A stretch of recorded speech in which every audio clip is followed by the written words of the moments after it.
Oxygen, our source of life. Oxygen, the miraculous life source bestowed by Allah.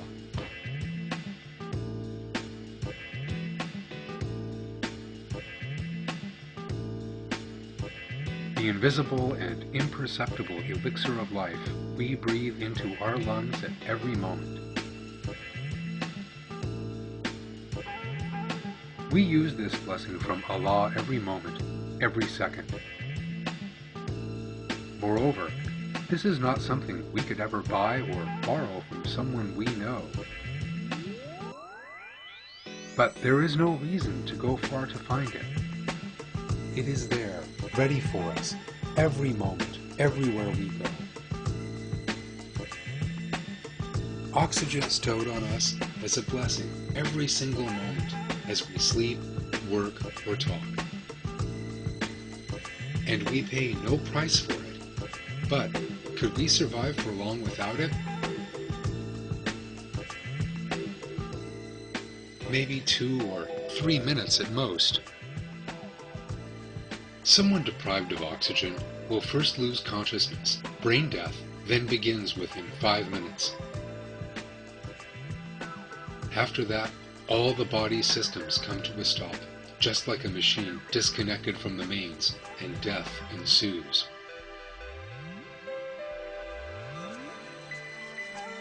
Everyone is careful to thank people who do nice things for them. But how often do you give thanks to our Creator, Allah, He who gave you life? I seek refuge in Allah from the accursed Satan. We have established you firmly on the earth and granted you your livelihood in it. What little thanks you show. Surat Al-Araf 10.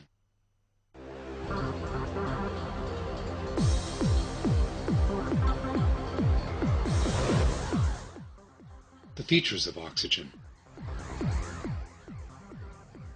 Oxygen is a colorless, odorless, tasteless, and non-toxic gas. These are essential properties for oxygen to be capable of use by living things. Oxygen makes up 21% of the air we breathe. Were that proportion to rise to just 25%, then there would be a significant rise in the number of explosions of flammable materials on our planet.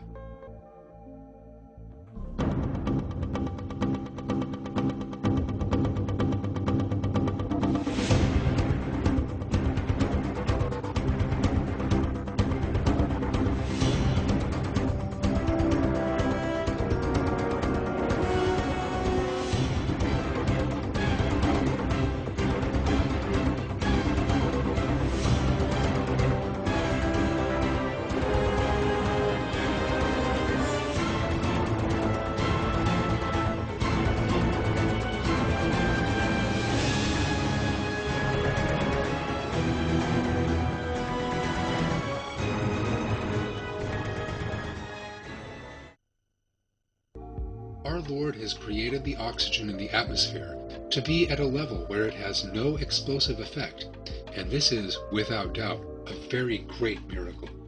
Energy is essential for life. We obtain energy by burning the foods we consume from plants. Burning takes place as foods react with oxygen. The fundamental reaction that produces energy for living things is the oxidation or burning of carbon and hydrogen compounds. Our bodies are basically composed of carbon and hydrogen compounds. So, why don't our bodies suddenly burn up like matchsticks? It is indeed amazing how bodies do not burn up, despite being in constant contact with oxygen. This is because, under ambient temperatures, the molecular form of oxygen, O2, is, to a large extent, inert, which means it is non-reactive. But this gives rise to another question. As oxygen is a molecule that does not react easily, then how does this molecule enter into reactions in our bodies? The answer to this question, which has perplexed scientists ever since the 19th century, emerged as the result of advances over the last 50 years.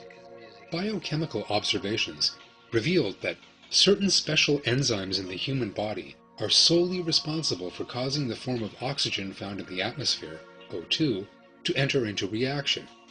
As the result of highly complex processes, these special enzymes in our cells use iron and copper atoms in our bodies as catalysts, or, in other words, accelerants, and thus turn oxygen into a reactive form.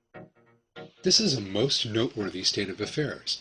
Oxygen is a flammable element and would normally be expected to also ignite our bodies. In order to prevent that, O2, the form of oxygen in the atmosphere, is created to be inert so that it does not react easily. But our bodies need oxygen to be reactive in order to generate energy. For that purpose, a complex enzyme system that makes this inert gas highly reactive has been installed in our cells. The enzyme system in question is a marvel of creation that the theory of evolution, which maintains that life emerged by coincidence, can never account for.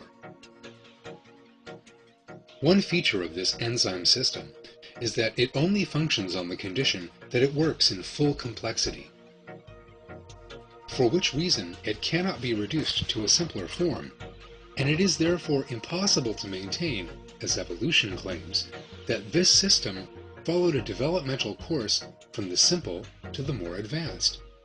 Professor Ali Demirsoy, a biologist from Hacettepe University in Turkey, and one of the country's leading proponents of evolution, makes this admission on the subject.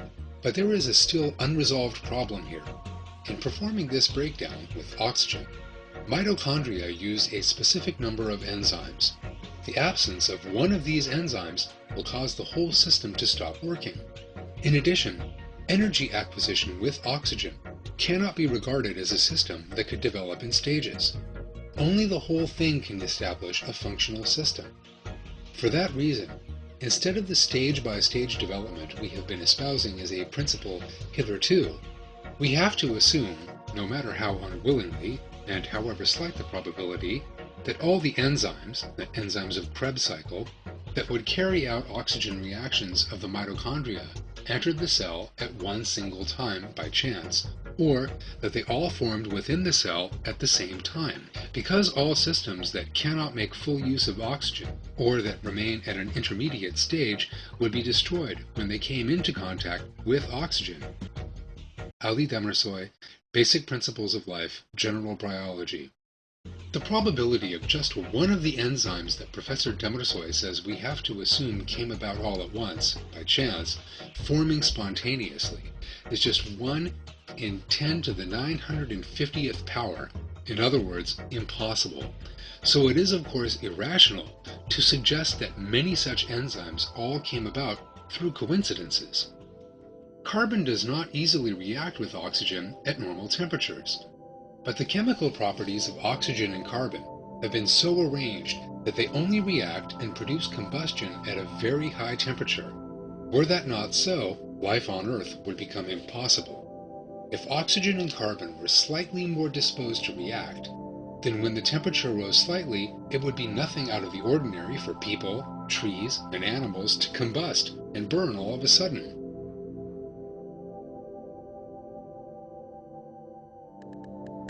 For example, someone walking in the desert suddenly burst into flames when the temperature reached its maximum in the middle of the day like a matchstick. Plants and animals would be exposed to the same danger. Obviously, there could in fact be no life to speak of at all in such a world. If oxygen and carbon possessed rather higher inert properties, then it would be very difficult to light a fire on Earth, and maybe impossible. And without fire, it would be impossible for people to warm themselves, or technology to develop, because apparently technology depends on metals, and metals can only be used by melting and molding them at very high temperatures. This shows that the chemical properties of oxygen and carbon are again perfectly arranged for human life. Michael Denton writes this on the subject. This curious unreactivity of the carbon and oxygen atoms at ambient temperatures, combined with the enormous energies inherent in their combination once achieved, is of great adaptive significance to life on Earth. It is this curious combination that not only makes available to advanced life forms the vast energies of oxidation in a controlled and orderly manner, but has also made possible the controlled use of fire by mankind and allowed the harnessing of the massive energies of combustion for the development of technology. Michael Denton, Nature's Destiny, pages 122 to 123. To put it another way, carbon and oxygen were created in the ideal form for life. The properties of these two elements allow us to light a fire and use that fire in the most suitable way. Moreover, everywhere on Earth is full of trees that contain high levels of carbon that we can easily use to make fire. These things all show that fire and materials related to it are created in the ideal forms for human life.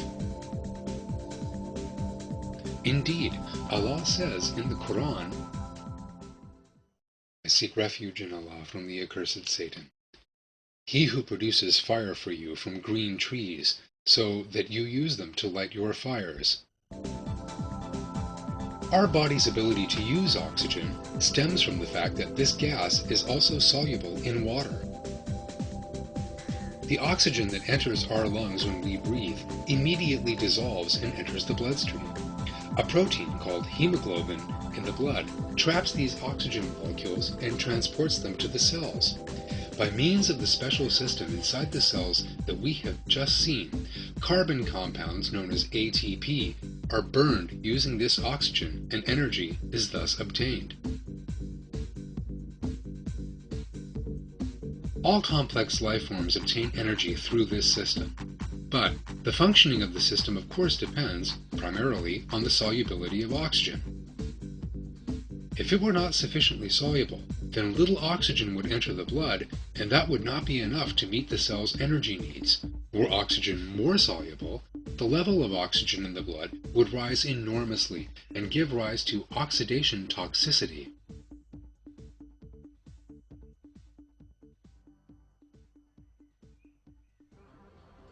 What would happen if oxygen were slightly more or less soluble? Let us look at the first probability. If oxygen were slightly less soluble in water, and therefore in blood, then less oxygen would enter the bloodstream, and the cells would not receive enough oxygen. In that event, it would be very hard for life forms with high metabolisms, such as human beings, to survive.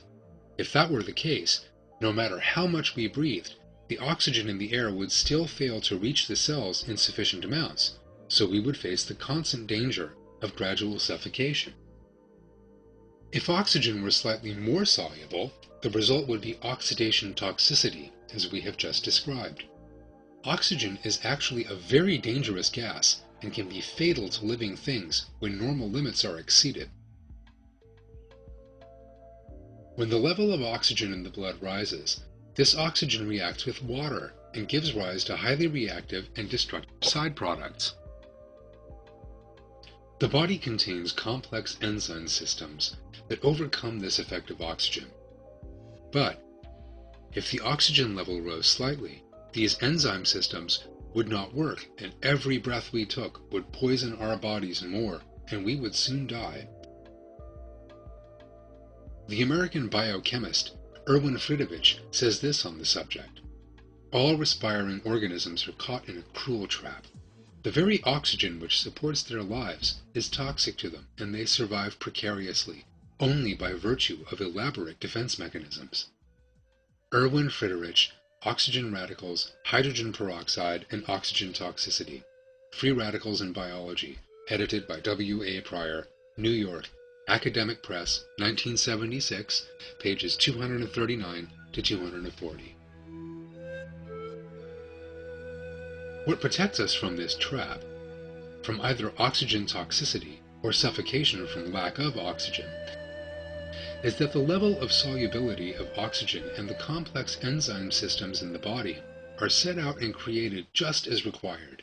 Allah has created the air we breathe and the systems that enable us to use that air in perfect harmony with one another.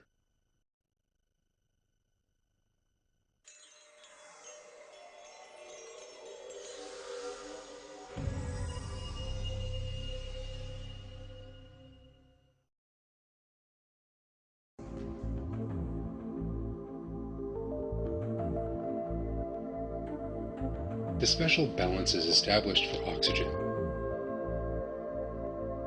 A. The human brain was created with a need for glucose and oxygen. For example, an adult human can last for about 4 minutes without oxygen, and a newborn baby for a maximum of 10 minutes. In order for the brain to have a sufficient and constant supply of oxygen, 3 different structures in the human body work in an interconnected way. B. The oxygen in the air we breathe is carried into the body through the nostrils, windpipe, and lungs.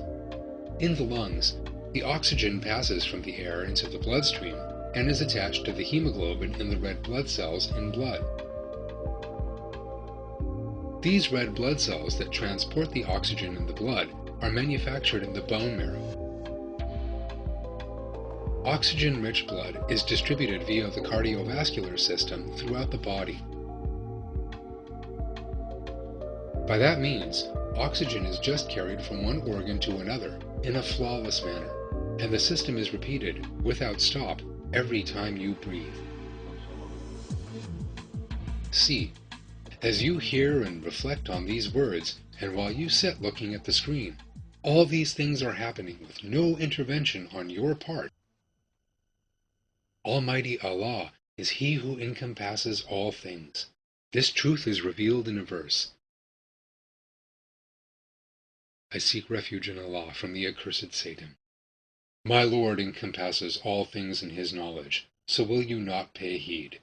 Surat Al-An'am 80. D.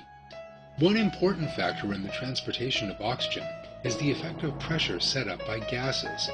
Because the exchange of gases in the air sacs in the lungs, known as alveoli, takes place as a result of that effect.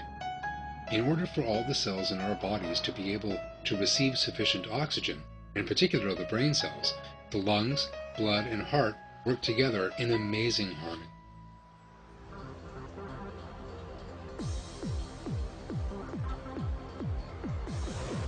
Oxygen and aging.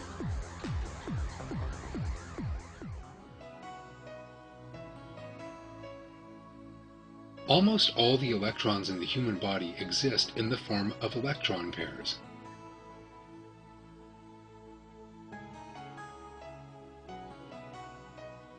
When a bond breaks, the electrons either stay together, in other words, they bond to an atom together,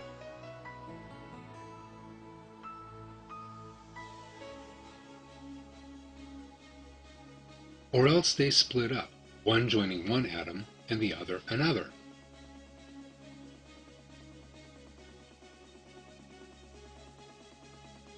If they remain together, the resulting atom is a single ion, and if they split, they form free radicals. These unpaired electrons are full of energy, and they separate paired electrons and prevent their functions.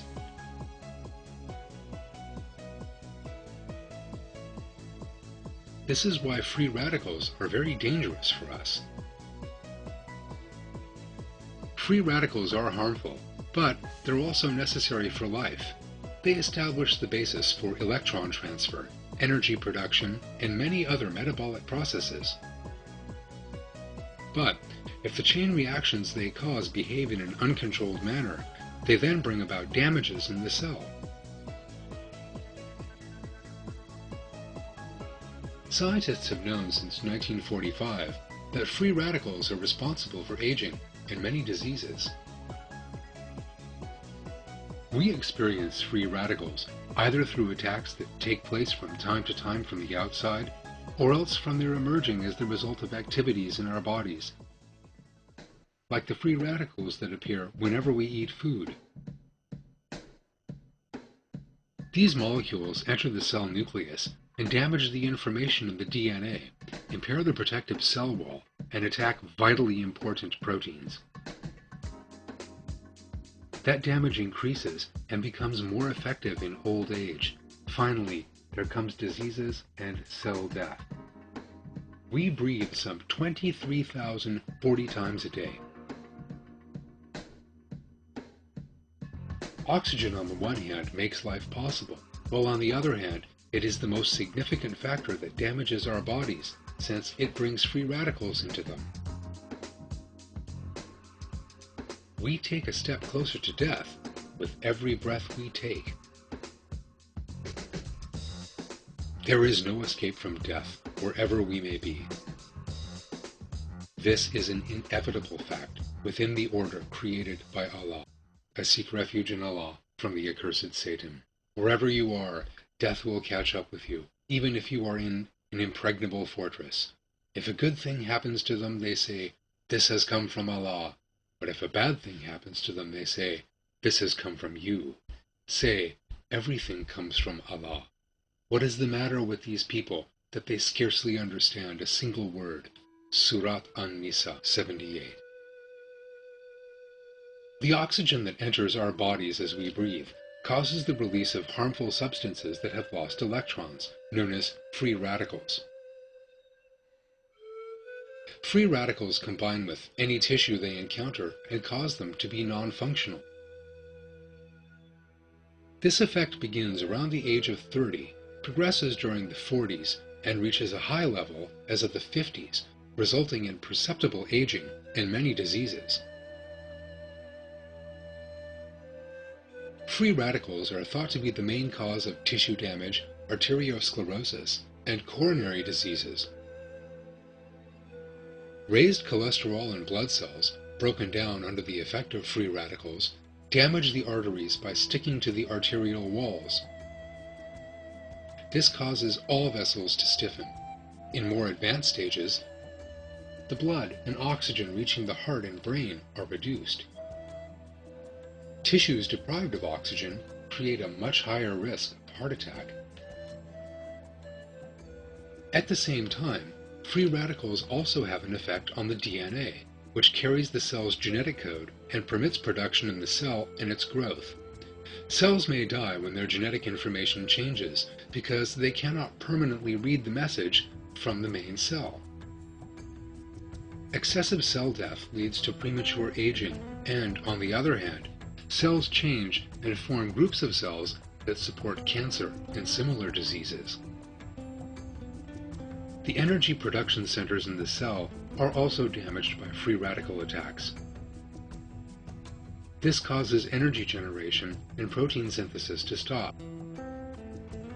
The cell survives solely as a remnant and slowly dies.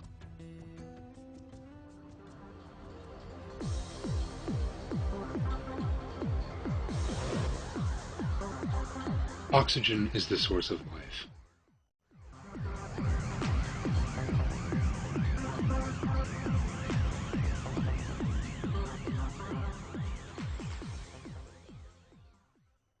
A.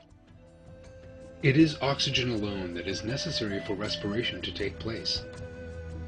No other gas in the atmosphere possesses the features we need. Evidence of a sublime and incomparable intelligence can be seen in every detail within the respiratory system. Our body is like a machine, created to function to perfection. In order for this machine to function properly, in other words, in order for us to be able to live, we have to breathe. Allah has made oxygen essential for us. Babies are nourished by the oxygen they receive from their mothers via the umbilical cord. The body structures at this time are created in such a way as to be able to breathe without lungs. However, in time, the lungs slowly grow, together with all the other organs. A baby that floats in the amniotic fluid in its mother's womb begins breathing and using its lungs from the moment it comes out.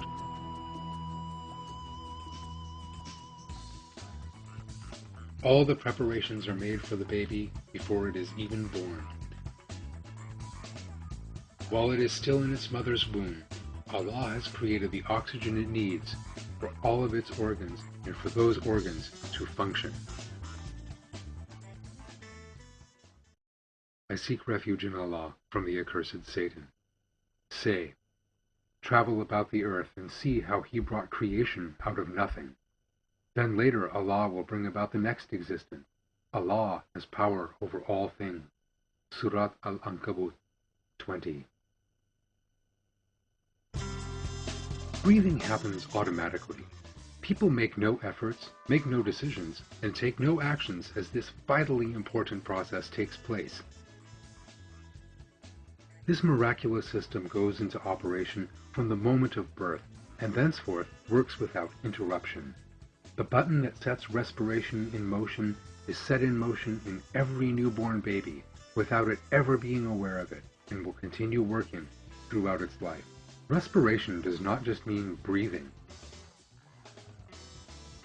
It is the name given to the whole chain of processes that go to produce energy in the body through the use of oxygen.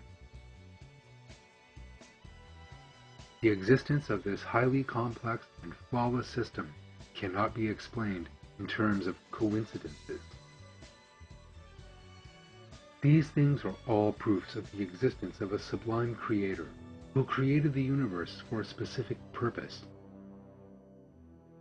Whichever feature of matter we look at, we clearly see the omniscient and infinite might of Allah, who created matter out of nothing.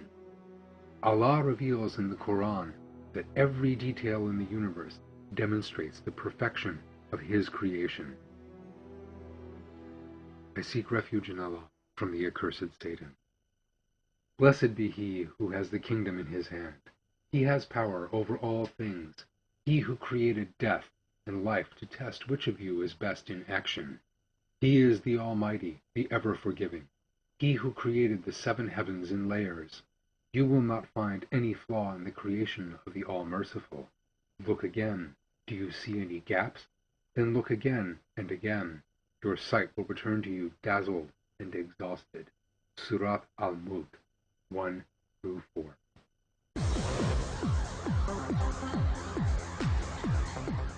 A call to reason.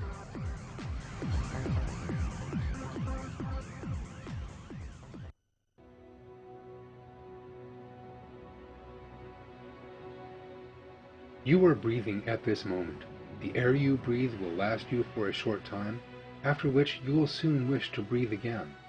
With every breath you take, you're also inviting secret enemies that may cause your death right into your body. You now know about the damage caused by free radicals and how they're aging you, but you're defenseless against them because of your need for oxygen. If you want to stop free radicals entering your body, you cannot do that either. Because you are created in such a way to need the air that contains oxygen.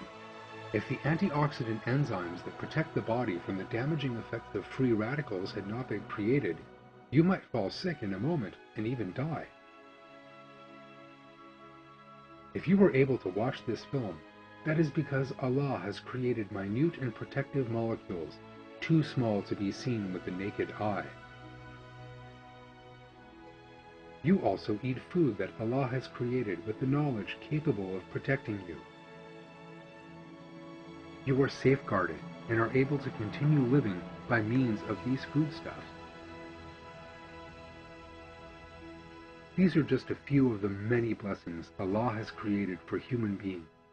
What we must do in return is to give thanks to Allah at every moment and to be true to Him by sincerely striving to please our Lord.